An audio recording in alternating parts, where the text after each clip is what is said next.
1,5 milióna ľudí v pozitívnych emóciách na ulici. To je dar z nebies. To tí politici sa pôjdu potrhať, aby to využili vo svoj prospech. Takže vlastne v istom momente prišlo k tomu prisvojeniu si tej akcie.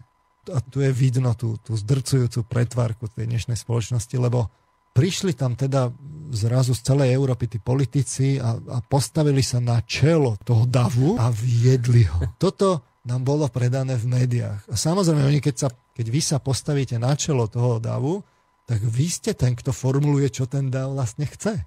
Niekto to musí reprezentovať. No kto to reprezentuje? No ten, ktorý je v čele toho davu. Hej? Tak za tým idete, spýtate sa. A tam prichádza tretia sada toho, že my sme tu dav, to už nehovorí ten politik vlastne za seba, to už hovorí za tých 1,5 milióna, ktorých má za sebou. No tak takto nám to bolo predané v médiách.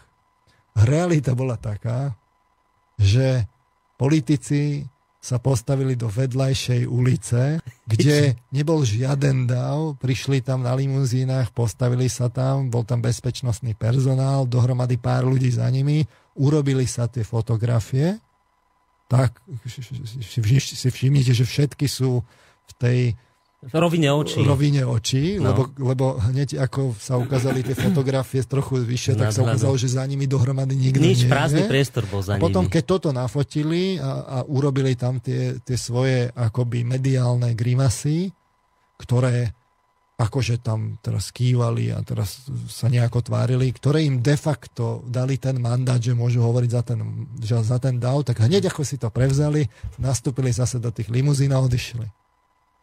Ani len toľko chochmesu nemali, aby išli teda na ten dav. Už takto je to zlé. A teraz je jedno, že bezpečnostné opatrenia. Keď tam nemôžu byť kvôli bezpečnostným opatreniam, tak nech sa na to nehrajú.